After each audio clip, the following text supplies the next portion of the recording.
നമസ്കാരം, എല്ലാവർക്കും പുതിയൊരു വീഡിയോയിലോട്ട് സ്വാഗതം. നിങ്ങൾക്ക് എല്ലാവർക്കും കോളിഫ്ലവർ ഇഷ്ടമാണോ?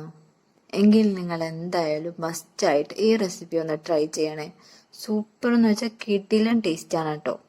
അപ്പോൾ ഇതെങ്ങനെ തയ്യാറാക്കാൻ നോക്കിയാലോ നമുക്ക്. ആദ്യം നമ്മുടെ കോളിഫ്ലവർ ഒന്ന് വേവിച്ചെടുക്കണേ.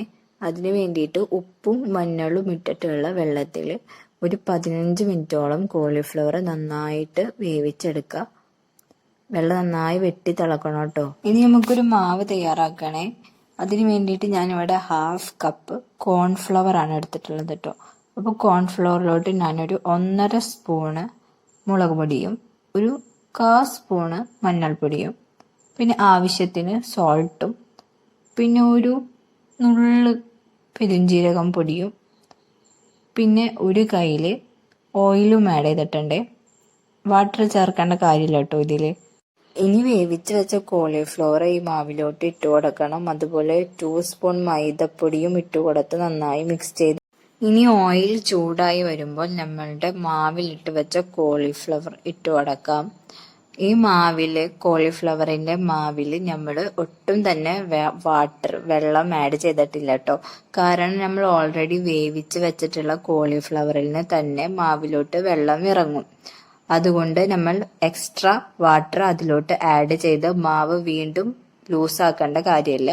അപ്പോൾ നമ്മളുടെ കോളിഫ്ലവറിൽ മാവ് നന്നായിട്ട് കോട്ടായിട്ട് കിട്ടണം. ഓൾറെഡി നമ്മൾ വേവിച്ച് വെച്ച കോളിഫ്ലവർ ആയതുകൊണ്ട് തന്നെ അത് പെട്ടെന്ന് തന്നെ ഫ്രൈ ആയി കിട്ടുന്നതായിരിക്കും കേട്ടോ. ഒരു മീഡിയം ടു ഹൈ ഫ്ലെയിമിൽ വെച്ച് കഴിഞ്ഞാൽ പെട്ടെന്ന് അത് ഫ്രൈ ആയി കിട്ടും. ഇപ്പോൾ കോളിഫ്ലവർ നന്നായി ഫ്രൈ ആയി വന്നിട്ടേ. ഇനി നമ്മൾക്കൊരു മസാല തയ്യാറാക്കി എടുക്കണേ. അതിന് വേണ്ടിയിട്ട് ഞാനിവിടെ കോളിഫ്ലവർ ഫ്രൈ ചെയ്യാൻ യൂസ് ചെയ്ത അതേ ഓയിൽ തന്നെയാണ് എടുത്തിട്ടുള്ളത്.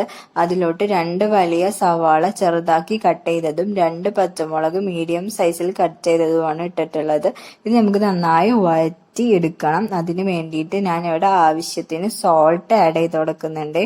ഏകദേശം ഒരു 1/4 സ്പൂൺ ഓഫ് സോൾട്ട് ആണ് ഞാനിവിടെ കൈക്കണക്കിനാണ് ആഡ് ചെയ്ത് കൊടുത്തിട്ടുള്ളത്. ഇപ്പൊ നമ്മളുടെ സവാളൊക്കെ വഴണ്ട് വന്നിട്ടുണ്ട്. അതിലോട്ട് ഞാനിവിടെ 1 സ്പൂൺ ചില്ലി പൗഡർ ആഡ് ചെയ്യുന്നുണ്ട്, മുളക് പൊടി ആഡ് ചെയ്യുന്നുണ്ട്. പിന്നെ അതുപോലെ തന്നെ ഒരു 1/4 സ്പൂൺ ഓഫ് മഞ്ഞൾപ്പൊടിയും ഒരു 1/4 സ്പൂണിലും കുറവ് ഗരം മസാലയും ആഡ് ചെയ്ത് കൊടുത്തിട്ടുണ്ട്.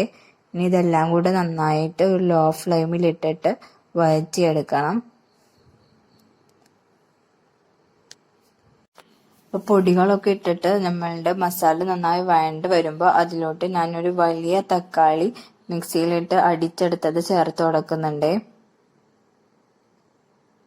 അതുപോലെ തന്നെ ആ അടിച്ചു വെച്ച തക്കാളിയുടെ അതേ മിക്സി ജാറിൽ തന്നെ ഞാൻ കുറച്ച് വാട്ടർ ആഡ് ചെയ്ത് ഒന്ന് കുലുക്കി എടുത്തതിന് ശേഷം അതും ഇതിലോട്ട് ആഡ് ചെയ്തിട്ടുണ്ട്.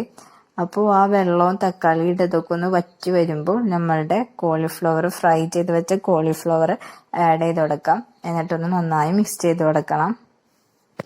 നമ്മുടെ കോളിഫ്ലവർ ഫ്രൈയിൽ മുഴുവൻ ഈ മസാല നന്നായിട്ടൊന്ന് കോട്ടായി കിട്ടണേ. അതിന് വേണ്ടിയിട്ട് നന്നായിട്ടൊന്ന് മിക്സ് ചെയ്ത് കൊടുക്കണം.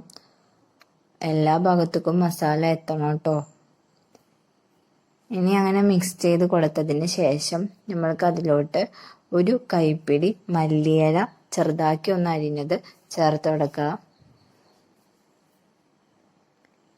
അതുപോലെ തന്നെ അതിലോട്ട് ഞാനൊരു 1/4 സ്പൂൺ ഓഫ് പെപ്പർ പൗഡർ ചേർത്ത് കൊടുക്കുന്നുണ്ട്. അപ്പോൾ ഇത്ര ഉള്ളൂ കേട്ടോ നമ്മളുടെ ഈ കോളിഫ്ലവർ റെസിപ്പി. എല്ലാവരും ട്രൈ ചെയ്ത് നോക്കണേ. സൂപ്പർ യമ്മി ടേസ്റ്റ് ആണ് കേട്ടോ. നമുക്കിത് റൈസിൻ്റെ കൂടെയും അതുപോലെ ചപ്പാത്തിയുടെ കൂടെയും പത്തിരീൻ്റെ കൂടെയും ഒക്കെ ട്രൈ ചെയ്യാം കേട്ടോ. നല്ല ടേസ്റ്റാണ്. എന്തായാലും ഒന്ന് മസ്റ്റായിട്ട് ട്രൈ ചെയ്ത് നോക്കണേ. വീഡിയോ ഇഷ്ടമായ ഈ ചാനലൊന്ന് സബ്സ്ക്രൈബ് ചെയ്യണേ. വീഡിയോ ഒന്ന് ലൈക്ക് ചെയ്യണേ. Thank you.